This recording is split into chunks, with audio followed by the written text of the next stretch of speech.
The framed photograph sat on my mother's mantelpiece like an accusation, perfectly positioned where every visitor could see our complete family gathered for my sister's wedding 7 years ago. But if you looked closely, and I always did, like picking at a wound that refused to heal, you could see the telltale signs of digital surgery. The slightly unnatural spacing between my brother and sister. The way my father's arm hung awkwardly at his side where it had once rested on my shoulder.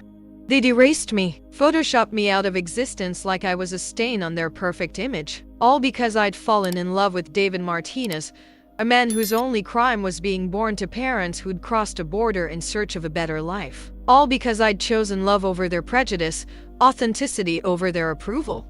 Now I stood in the doorway of my childhood home, watching my 8-year-old son Lucas play with his cousins in the living room, his dark hair and bright smile a beautiful blend of David's heritage and my stubborn determination. He'd never been to this house before, my parents had made sure of that, but today was different. Today was my father's funeral, and even my family's capacity for cruelty had limits when it came to excluding a grieving daughter from saying goodbye. But Lucas had sharp eyes and an even sharper sense of justice. As he played, I watched him notice things: the way his grandparents spoke to him with careful politeness instead of warmth, the way his aunts and uncles kept their distance, the way every family photo in the house told a story that didn't include his father or the life we'd built together. What none of them expected was that he was about to rewrite their carefully edited narrative.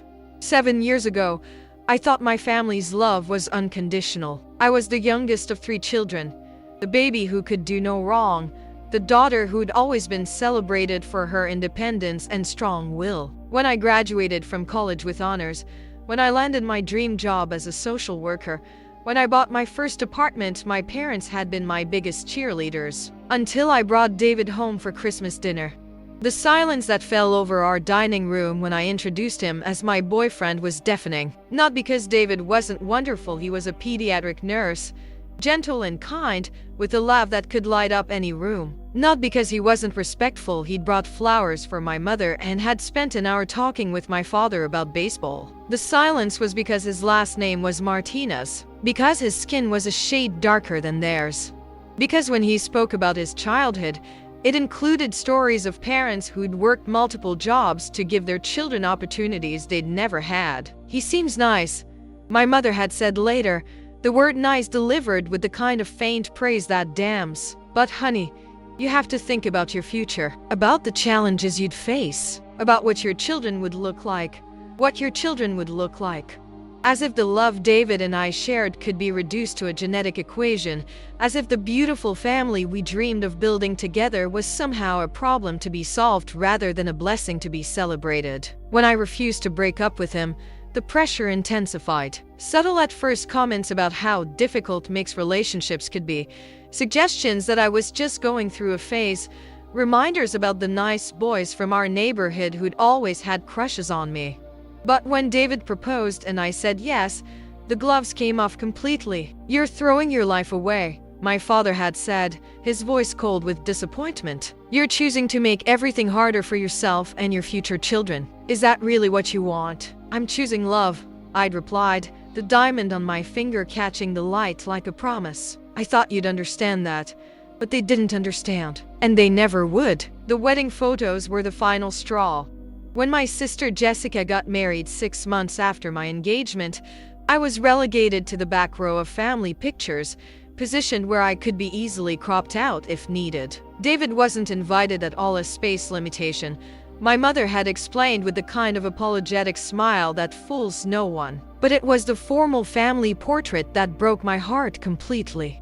The photographer had arranged us carefully, parents in the center, children flanking them, the perfect representation of the Martinez family legacy. I stood there in my bridesmaid dress, smiling for the camera, believing that despite everything, I was still part of this family. 2 weeks later, I saw the final version hanging in my parents' living room. I was gone, completely erased, as if I'd never existed. The spacing had been adjusted, the lighting corrected, the composition rebalanced to create the illusion of a complete family that had never included their disappointing youngest daughter. "We thought it looked better this way," my mother had said when I confronted her, her voice carrying that particular brand of cruelty that comes wrapped in concern. More cohesive. That's when I realized that my family's love had always been conditional. Conditional on my compliance, my conformity, my willingness to live the life they'd planned for me rather than the one I'd chosen for myself. David and I eloped 3 months later, exchanging vows in a small ceremony with friends who celebrated our love instead of questioning it. When Lucas was born 2 years later, I sent my parents a birth announcement with a photo of our beautiful son, hoping that becoming grandparents might soften their hearts. The announcement was returned unopened.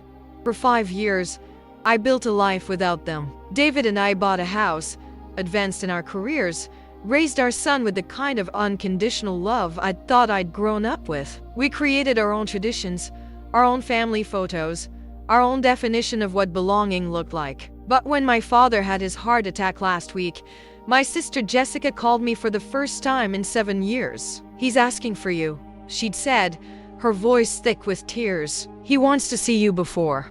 And despite everything, I couldn't say no. Walking into my childhood home with Lucas felt like entering a museum of my former life. Everything was exactly as I remembered: the same furniture, the same decorations, the same family photos covering every surface. Except now I could see them through my son's eyes, and what I saw made my stomach clench with a familiar pain. We weren't in any of them. Not a single picture showed the life I'd built, the family I'd created, the love I'd chosen over their approval. It was as if the past 7 years had never happened, as if Lucas and David and our beautiful life together existed in some parallel universe that couldn't touch this carefully curated reality. "Mama," Lucas whispered as we walked through the living room, "why aren't there any pictures of us?" The question hit me like a physical blow. How do you explain to an 8-year-old that his grandparents had chosen prejudice over love? How do you tell a child that his very existence had been deemed unworthy of acknowledgement by people who should have treasured him? "Sometimes grown-ups make choices that are hard to understand," I said, the words feeling inadequate even as I spoke them. But Lucas was too smart to be satisfied with vague explanations. He'd inherited David's analytical mind and my stubborn refusal to accept injustice. As we moved through the house, I watched him cataloging the evidence of our erasure, his young face growing more serious with each missing memory. The funeral service was a blur of condolences and carefully worded eulogies that painted my father as a devoted family man who'd lived his life guided by strong values. I sat in the back with Lucas, feeling like a stranger at my own father's goodbye, watching my siblings play the roles of grieving children while I remained the family secret. But it was at the reception afterward, when my mother stood to share memories and show family photos, that Lucas finally understood the full scope of what had been done to us. And that's when my 8-year-old son decided he'd had enough of being erased. The reception was held in the church fellowship hall, filled with my father's friends, business associates, and extended family members who hadn't seen me in years. I felt their curious stares, heard their whispered conversations about the prodigal daughter who'd finally returned. My mother had set up a memorial table with photos spanning my father's life: his childhood, his military service, his wedding, the births of his children, family vacations, graduations, weddings. It was a beautiful tribute to a life well lived, except for one glaring omission: the past 7 years were completely absent. Lucas stood beside me, studying the display with the intense focus he usually reserved for complicated math problems. I could see him processing what he was seeing, trying to understand how a family's history could simply skip over years of existence. "Mama," he said quietly, "where are the pictures of Papa David?" The question carried clearly in the quiet hall, causing several nearby conversations to pause. I felt heat rise in my cheeks as people turned to look at us, their expressions ranging from curiosity to discomfort. "There aren't any here, sweetheart," I said, trying to keep my voice steady. "But why?" Lucas persisted, his voice getting louder with the kind of innocent indignation that only children possess. "Papa David is family. I'm family. Where are our pictures?" My mother appeared beside us, her face tight with the kind of smile that doesn't reach the eyes. "Lucas, dear, this is a memorial for your grandfather. We're focusing on his life, But Lucas wasn't satisfied with that explanation. He looked up at his grandmother with those bright, intelligent eyes that missed nothing. "But Mama is his daughter," he said with 8-year-old logic. "And I'm his grandson. And Papa David is part of our family. Why would you leave us out of Grandpa's life?" The conversations around us had stopped completely now. People were openly staring, waiting to see how this uncomfortable moment would be resolved. My mother's smile became more strained. "Sometimes families are complicated, dear," she said, her voice carrying that patronizing tone adults use when they want children to stop asking difficult questions. That's when Lucas did something that would change everything. He walked over to the memorial table, picked up the large framed photo from my sister's wedding, the one where I'd been erased, and held it high above his head. "This is wrong," he shouted, his young voice carrying clearly through the silent hall. The silence that followed Lucas's declaration was absolute. Every person in that fellowship hall turned to stare at my 8-year-old son, who stood holding that manipulated photograph above his head like evidence in a trial. "My mama should be in this picture," Lucas continued, his voice shaking with emotion but growing stronger with each word. "She was at Aunt Jessica's wedding. I've seen the real pictures on her computer. Someone took her out of this one." My mother's face went white, then red. "Lucas, put that down. You don't understand. I do understand." Lucas shot back, his young voice carrying a moral authority that silenced the room. "You erase my mama because you don't like my papa. You pretend we don't exist because Papa David's family came from Mexico." The gasps that rippled through the crowd were audible. These were my father's friends, his business associates, people who'd known our family for decades. They were witnessing the ugly truth behind our picture-perfect facade, and the shock on their faces was unmistakable. "You made my mama cry," Lucas continued, tears streaming down his face but his voice unwavering. "You made her think she wasn't good enough for this family. But she's the best person I know. And Papa David is the kindest man in the world. And you threw them away because you're mean and scared." My brother stepped forward, his face flushed with embarrassment. "Lucas, that's enough. You're being disrespectful." "No." Lucas whirled to face him, still clutching the photo.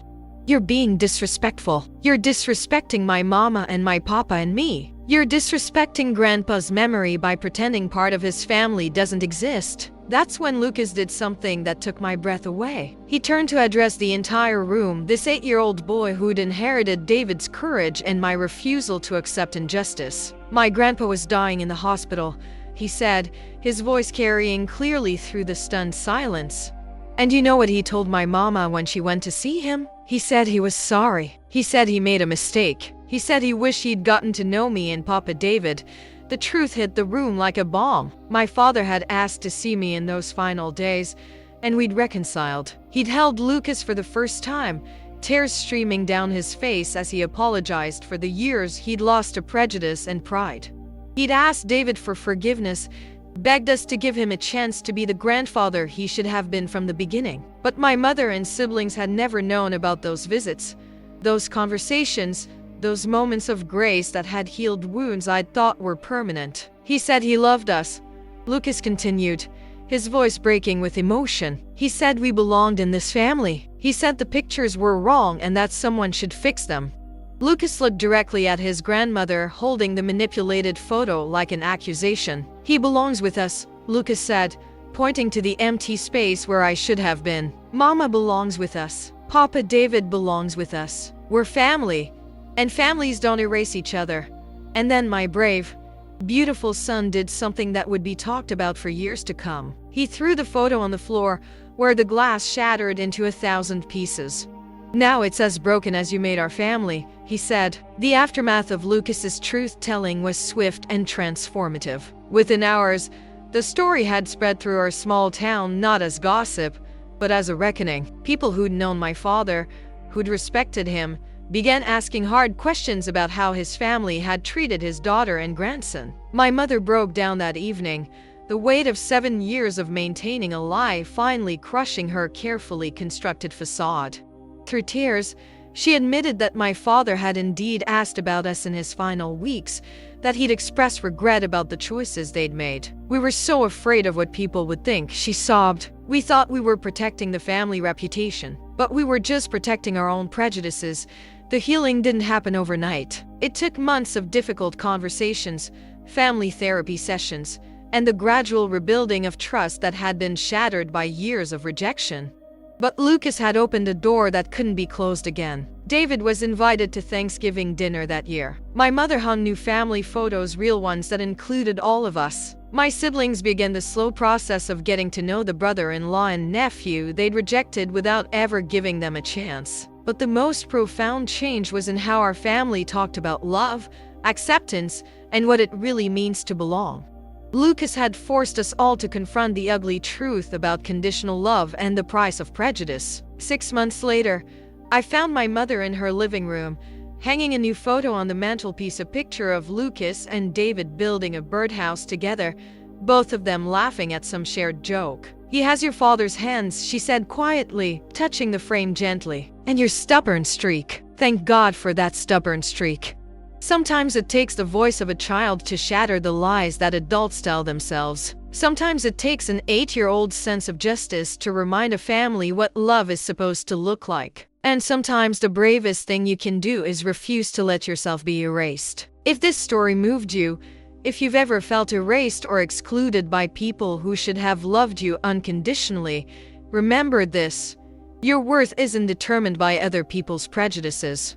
Your family isn't defined by blood alone, but by the people who choose to see your value and celebrate your existence. Subscribe and share this story with someone who needs to hear it today. There are families out there still learning that love doesn't have conditions, that acceptance doesn't have prerequisites, and that the most beautiful families are often the ones that choose each other. Because sometimes the smallest voices carry the most powerful truths about what family really means.